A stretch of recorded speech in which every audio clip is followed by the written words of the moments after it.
ప్రాంతేతరుడు మోసం చేస్తే పొలిమేర దాకా తరిమి కొడతాం, ప్రాంతం వాడే మోసం చేస్తే ప్రాంతంలోనే పాతరేస్తాం. పుట్టుక నీది, చావు నీది, బతుకంతా దేశానిది అన్న ప్రజాకవి కాళోజీ నారాయణరావు సారు జయంతి యాల. స్వతంత్ర పోరాటం చేసిండు, నిజాం పాలన మీద కొట్లాడిండు, ప్రత్యేక తెలంగాణ కోసం తన్లాడిండు. కాలన్న సేవలను యాద్ చేసుకుంటా ఇయాల్టి తీన్మార్ వార్తలు చూసే ముంగట హెడ్లైన్స్. కొత్త స్కూళ్లకు కోరిండు సాయం, సెంటరోళ్ళు పంపుతారో మరి పైకం.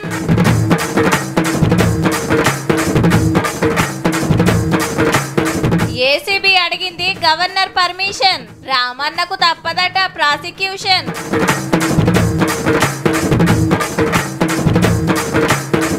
ఉపరాష్ట్రపతిగా రాధాకృష్ణన్, పోటీ ఇచ్చిన మన సుదర్శన్.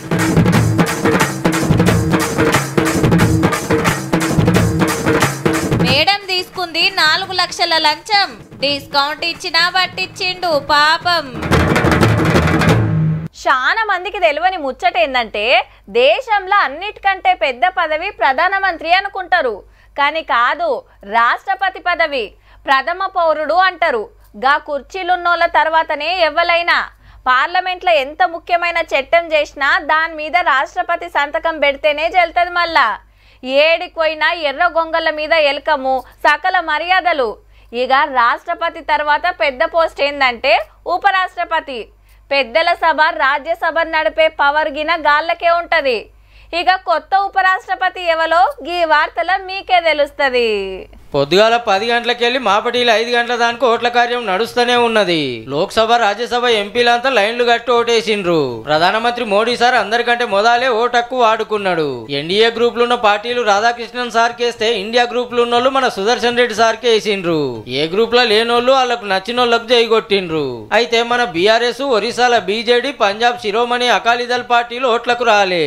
మొత్తం 767 మంది ఓటేస్తే 15 మంది జల్లలే. ఇక రాధాకృష్ణన్ సార్ కు 452 ఓట్లు పడితే సుదర్శన్ రెడ్డి సార్ కు 300 పడ్డాయి. అంటే 152 ఓట్ల తేడాతోటి ఈ సార్ గెలిచి ఉపరాష్ట్రపతి అవుతుండిగా. For the vice presidential election 2025 hereby declare that Shri C.P. Radhakrishnan has been duly elected to the office of Vice President of India. ఈ ముచ్చటి ఇట్లుంటే ఢిల్లీలో ఉన్న CM Revanth Reddy sir centre మంత్రులను కలిసిండు మునుంబెట్టి. మొదలు పైసల మంత్రి నిర్మలమ్మ తోటి మీటింగు. తెలంగాణలో 105 ఇంటిగ్రేటెడ్ స్కూళ్లు కడుతున్నాం, 21,000 కోట్ల ఖర్చు అవుతుంది, మీరింత ఆసరా కావాలని కోరి కాలేజీల హాలత్ మారుస్తానికి ఇంకో 9,000 కోట్లు అడిగిండ్రు. అటెన్క సెంటర్ సడక్ల మంత్రి నితిన్ గడ్కరీ సార్ ను కలిసి 666 రోడ్ల రిపేర్లకు, కొత్త సడకులకు పైసలు కోరిండు సీఎం సారు. పోయినప్పుడల్లా తెలంగాణకు కావాల్సినవి రావాల్సినవి అడుగుతూనే ఉన్నారు, కానీ ఇయ్యాల్సిన వాళ్ళే లాపర్వా చేస్తుర్రట.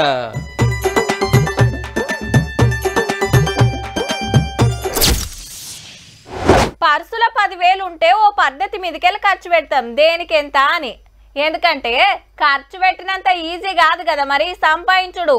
అదే మంది పైసలు ఖర్చు పెట్టమని మనకిస్తే ఎవ్వలకు లెక్క చెప్పాల్సిన అక్కర్ లేకుంటే, అసలు అడిగేటోళ్ళే ఉండకుంటే ఇగో గిట్ల కావచ్చు. కారు రేసింగ్ కేసు 4th గేర్లకు పోతుందిగా. కేటీఆర్ సార్ ను ప్రాసిక్యూట్ చేస్తానికి పర్మిషన్ కావాలని గవర్నర్ కు ఉత్తరం రాసింది ఏసీబీ. అంటే ఈ కేసుల మాజీ మంత్రి గారు రూల్స్ తప్పిండని కోర్టుల ఛార్జ్ షీట్ వేస్తానికి తొవ్వ సాఫ్ చేసే పని. పర్మిషన్ వచ్చిందనుకో ఎంక్వైరీలా అరెస్టులు చేసే ఛాన్స్ గిన ఉంటదట. మరి ఇంతకు కేసేందో తెలుసు కదా. అప్పట్లా ఎలక్షన్ కోడ్ ఉన్నా, క్యాబినెట్ పర్మిషన్ లేకున్నా ఆర్బీఐ రూల్స్ పక్కకు పెట్టి ఓ బయట దేశం కంపెనీకి 55 కోట్లు పంపిండ్రు. ఆవు బరాబర్ నేనే వంపుమన్నా అని బాజాబ్తో ఒప్పుకున్నాడు కూడా కేటీఆర్ సారు. 3-4 మాటలు పిలిచి వివరాలు తీసుకుంది ఏసీబీ.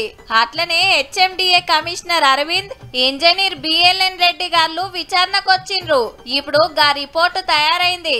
అయితే కారు రేసింగ్ కోసం స్పాన్సర్ చేసిన కంపెనోళ్ళు 44 కోట్లు చందా ఇచ్చిండ్రట. అప్పుడు పవర్లున్న బీఆర్ఎస్ పార్టీకి వాళ్లకు లాభం చేసినందుకే వీళ్లకు చందా ఇచ్చిండ్రన్నట్టు. ఇక ప్రాసిక్యూషన్ కు పర్మిషన్ రాగానే ఏమైతుందో చూడాలి. మరి అదో లొట్టపీస్ కేసు ఏమేస్తారో చార్జ్ షీట్లు, ప్రాసిక్యూషన్లు, జైళ్లు వేసుకోండి. అబ్బా నోటిఫికేషన్లు అంటే మా లీడర్లే అబ్బా. ఇట్లా 5 ఏళ్ళు కాకముందే టైంకి వస్తూనే ఉంటాయి.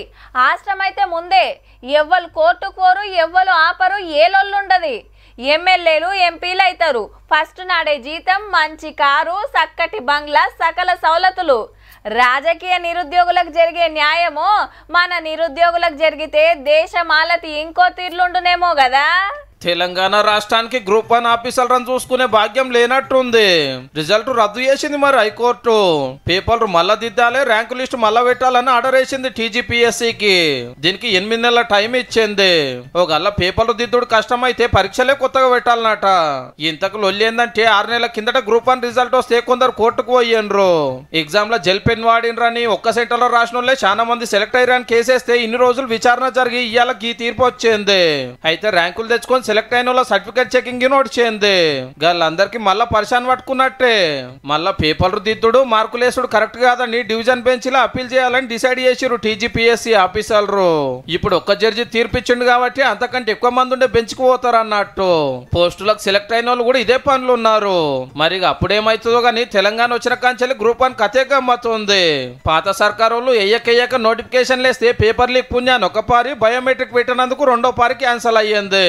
ఇక వీళ్ళు రాగానే ఇంకిని పోస్టులు కాలేసి కొత్త నోటిఫికేషన్లు ఇచ్చి పరీక్షలు పెడితే 21,000 మంది రాసిరు. రిజల్ట్ వచ్చినాక పేపర్లు కరెక్ట్ దిద్దలే అని గిట్లా రద్దాయి.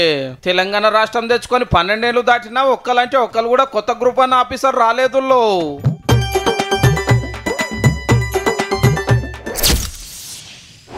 నారాయణోళ్ళ కొడుకు బంగారం వసంటోడు.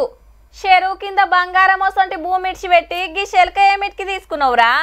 అబ్బో వాడా, వాని చూపే బంగారం అయిందిరా నాయన. హగరు దీనికేమైంది పిల్లగా? బంగారం ఓలే ఉంటే నా కొడుకు బంగారం, నా బిడ్డే పుత్తడి. ఈగో ఈ సొంటి డైలాగులు దినామి ఇంటనే ఉంటాం. ఇలువగల్లదనో మంచిదనో తోపనో చెప్తానికి బంగారంతో లంకె పెడుతుంటారు. ఇంతకు అస్సలు ముచ్చట ఏందో చెప్పరాదు అంటారేమో. ఇంకేంటిది బంగారం సొంటి ముచ్చట్నే. బంగారం రేటు తెలిస్తే భయం కాబట్టే 1,11,000 దాటింది. మళ్ళా నిన్నటికి ఆల్టికే 1,300 ఉరికిందంటే చూడుర్రిగా. బిడ్డ లగ్గానికి ఓ 20 తులాలు కొనాలంటే ఎకరం భూమి అమ్మాలనేమో. ఓ ఏడాది కిందట 89,000కు తులం ఉండే. 12 నెలల్లోనే 21,000 పెరిగిందంటే ఎట్లా ఉరుకుతాందో ఆలోచన వేసుకోర్రిగా. రేపు ఇంకింత వెరుగుడే గాని తగ్గే ముచ్చట ఉండదటుల్లా. రాకెట్ ఎక్కినట్టు నెరిగింత అధ్వానం ఎందుకు మీదికి పోతుందంటే దునియాల పరిస్థితి మంచిగా లేకనట. అమెరికా అధ్యక్షుల వారు ట్యాక్స్ బాంబుల మోత మోగిస్తుండడు ఓ కారణమైతే దేశాల నడుమ యుద్ధాలు ఇంకో కారణం. ముందే గుర్తుపట్టి సెంట్రల్ బ్యాంకులు బంగారం దాసుడు పెంచుతుంటే పబ్లిక్ గిన బగ్గ కొంటారట. రేపు ఇంకింత పెరిగితే ఎట్లా అని. హగో నేనేమన్నా తక్కువనా అన్నట్టుగానే ఎండి సుత కిలకు 1,30,000 మీద ఎక్కి కూకున్నది. ఈ బంగారం ఎవరు అలవాటు చేసిండ్రో గాని ముట్టుకోవాలంటేనే బగ్గున మండబట్టే. ఇవాళ 1,11,000 ఉంది. ముంగట ఎట్లుంటదో కొనేదుంటే చూడుర్రి మరి.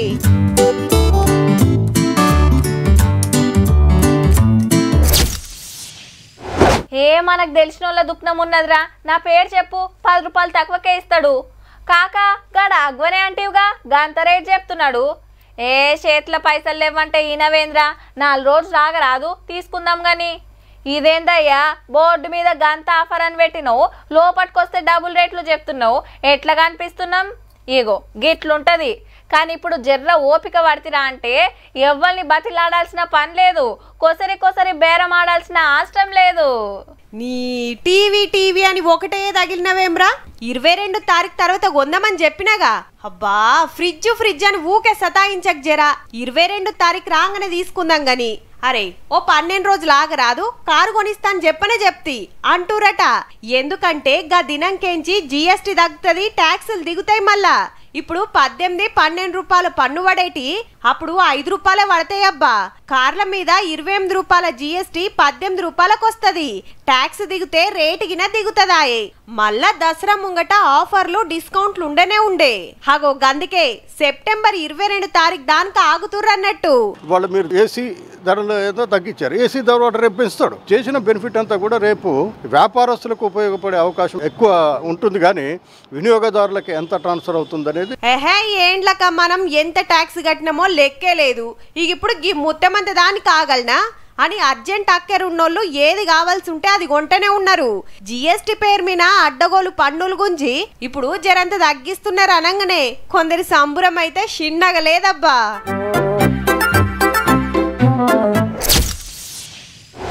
ఏగి ఆఫీసర్లంతా గట్లనే ఉంటారబ్బా. ఎప్పుడు పేదోళ్ళ గుడిసెల మీదే పడతారు. ఫుట్పాత్లు కబ్జా పెట్టిండ్రని, సర్కార్ జాగాని అమ్ముకున్నారని, పార్కుల డేరాలు కట్టిండ్రని కూలగొడుతుంటారు. గదే పెద్దోళ్ళ తెరువు పోతారా? వాళ్ళని అడిగే ధైర్యం చేస్తారా? ఇగో గిట్లనే అనుకుంటారు చాలా మంది. మున్పు గట్లుండేనేమో గాని సర్కార్ మారింది, ఆఫీసర్లు సుతా మారిండ్రబ్బా. రూల్ తప్పితే ఎవ్వలైనా సరే తగ్గేదేలే. అల్లు అరవింద్ సార్ కు జిహెచ్ఎంసీ నోటీసులు అందినాయి. హైదరాబాద్ జూబ్లీహిల్స్ లా అల్లు బిజినెస్ పార్క్ బంగ్లాకు 4 ఫ్లోర్లకే పర్మిషన్ తీసుకొని మీద పెంట్ హౌస్ వేసిండట బాజాప్తా. ముచ్చట మున్సిపల్ ఆఫీసర్ల నజర్ర పడే వరకు పర్మిషన్ లేకుండా కట్టింది ఎందుకు గులగొట్టొద్దో చెప్పు అని నోటీసులు పంపిరన్నట్టు. ఈ బంగ్లాల్ని అల్లు వారి సినిమా బిజినెస్ మొత్తం నడుస్తున్నాయి.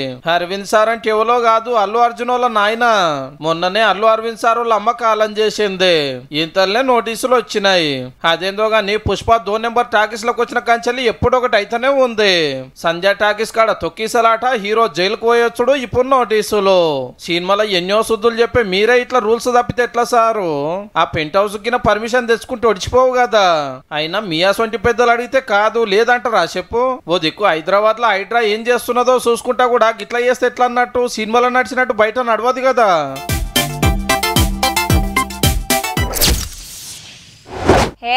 ప్రైవేట్ కొలువు అయితే నెల నాడిస్తేనే జీతం, అదే సర్కార్ జాబ్ అయితే దినాం చేతి నిండా పైకమని ఫిక్స్ అయినట్టున్నారు కొందరు.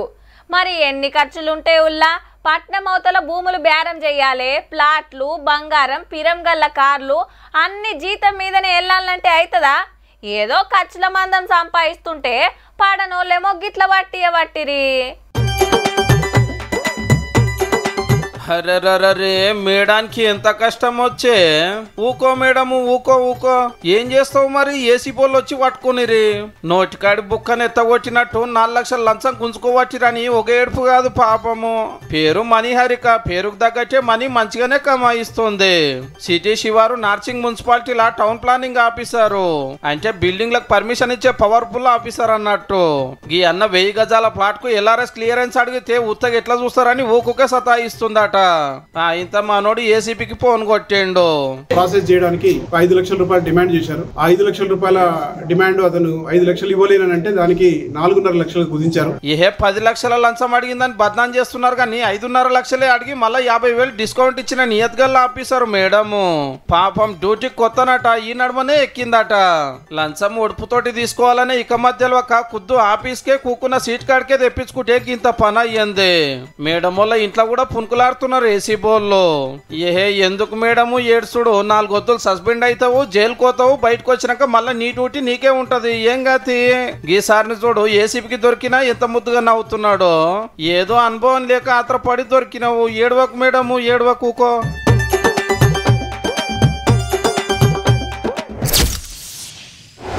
ఎలక్షన్లు వచ్చినాయంటే చాలబ్బా, పబ్లిక్ మీద పాయరం కడుపులకెళ్ళి దేవుకొస్తుంది. ఇంటికొస్తారు, దండాలు పెడతారు, ఆష్టమైతే కాళ్ళు మొక్కుతారు, రాత్రి బువ్వైనా తింటారు, కమ్మగా తీయగా మాట్లాడతారు. అబ్బా, ఈ లీడర్ పుట్టిందే మా కోసం, మా బరువు మోస్తానికే అనిపిస్తుంది ఆ పూటకు. ఇక గెలిచినాక ఎట్లుంటుందో ఎరికేనా? ఇగో గిట్లా. వారే వా, ఒక అన్న ఈప్ మీద ఎక్కించుకుంటే ఇంకో అన్న ఇటు దిక్కు, పోలీస్ సార్ అడు దిక్కు. పైలం అన్నలు ఆయన ఎంపీ గారికి నీళ్లు గిట్ల దాకినాంటికి ఉన్నట్టే మీకు. అయ్యగారి పేరు తారీఖ్ అన్వరు, బీహార్ లో కాంగ్రెస్ ఎంపీ. వరదలతో నష్టమైన ఊర్లను చూస్తానికి వచ్చిండు. వీడికి రాగానే బురద నీళ్లు, సుకుమారంగా తిరిగేటోడాయే. మనోళ్ళకు సైగ చేయంగానే ఇట్లా బియ్యం బస్తాన్ని మోసుకొచ్చినట్టు మోసుకొచ్చిర్రు అన్నట్టు. ఓ దిక్కు వరదలు చేయబట్టి ఆళ్లే సగులం తెరలై పుట్టెడు బాధలుంటే ఎంపీ గారేమో గిట్ల సవారీ చేయబట్టే. నేనేం చెప్పలే, వాళ్ళే పాయరంతో మోసిర్రు. రేపు ఓట్ల గిన మమ్మల్ని ఇట్లనే మోసి పవర్లకు తీసుకొస్తారనబట్టే. ఓ దిక్కు వరదల బారి అందరికి సలి పెడతాంటే సార్కి ఎండ దెబ్బ కొట్టిందట. కానీ ఆపత్తులున్న వాళ్ళని ఓదారుస్తానికి పోయి వాళ్ళతోటి సేవలు చేపించుకున్నావు చూడు, నువ్వు తోపు పో.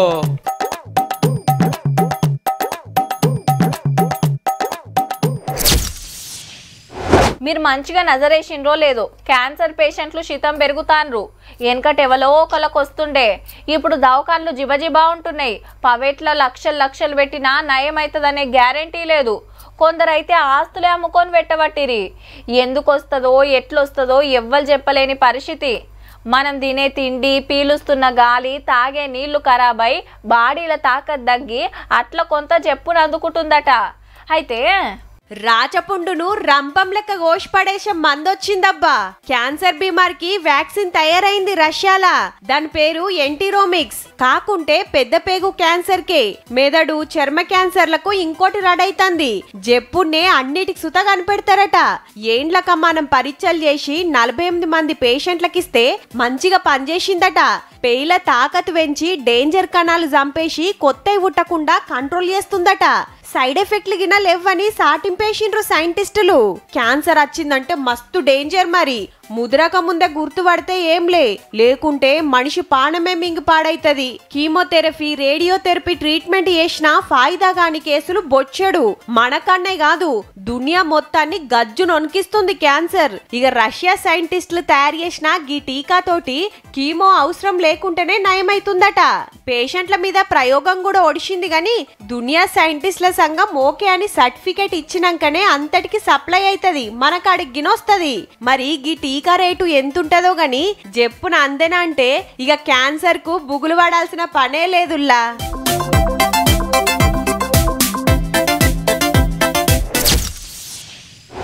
ఊర్లో ఎవ్వలకు ఏ తిప్పలున్నా సీదా సర్పంచ్ స్థానికే పోతారు. నీళ్ళు వస్తలేవని, బుగ్గలు ఎలుగుతలేవని, తొవ్వ చక్కగా లేదని, డ్రైనేజ్ కాలువలు దొవ్వాలని చెప్పుకుంటే ఆఫీసర్లతో మాట్లాడి చేపియాలి. అయితే సర్పంచ్లకు చాలా తక్కువ జీతం ఉంటుంది. మన తాన నెలకు 6,500 ఇస్తే ఆంధ్రాల 3,000 ఇస్తున్నారు. గీటితోని ఇల్లెళ్ళ తీసుడు అవుతుందా? అందుకే సర్పంచ్ పనులు సగబెట్టుకుంటేనే కొందరు వ్యవసాయం చేస్తే ఇంకొందరు దందాలు చేస్తుంటారు. కానీ గీ అక్క తారీఖే అలాగున్నది పో. డాన్స్ ఆడుతున్న అక్క తమిళనాడులో ఓ కూరి సర్పంచ్, పేరు భారతి. DMK party. ఊరోళ్ళకు మంచిగా సేవలు చేస్తుందనో, ఉత్తమ సర్పంచ్ అవార్డు తీసుకుందనో తీర్మానాలకు పట్టుకరాలే. దొంగతనం కేసులో అరెస్ట్ అయిందబ్బా. ఒక ఆమె మెడల బంగారు గొలుసు దెంపుకపోతే వాళ్ళు కేసు పెట్టిండ్రు. ఎంక్వైరీలో ఏం తేలిందో ఎరికేనా? ఇది ఫస్ట్ దొంగతనం కాదట. 15 ఏండ్ల కాంచెల్లి శాతనైన కాడికి కొట్టేస్తున్నా అని చెప్తే 4వ సినిమాలకు ఫ్యూజులు అవుట్ అయినాయి. ఏంది మేడం, సర్పంచ్ అయ్యుండి ఆస్తులు మంచిగానే ఉండి గీ చిల్లర దొంగతనాలు ఏంది అని అడిగితే, ఎంత ఆస్తున్నా పదవున్నా దొంగతనం చేస్తే వచ్చే కిక్కే వేరప్ప అనేటరకు 2వ షాక్ కొట్టినంత పని అయింది పోలీసులకు. అసలు 15 ఏండ్లకెంచి ఏమేం కొట్టేసింది, ఎన్ని దొంగతనాలు చేసిందనే చరిత్ర దవ్వుతాన్రిగా. కొందరు అంతేనబ్బా, కోట్ల ఆస్తున్నా, పదవులున్నా, పతారా ఉన్నా చేతులు గులగుల పెట్టి ఏదోటి చేస్తూనే ఉంటారు. లేకుంటే మనసుకు తుర్తనిపియదేమో మరి. చూసిండ్రు కదా, ఇక ఇయాల్టి తీన్మార్ వార్తలు. ఉంటాం మళ్ళా. నమస్తే.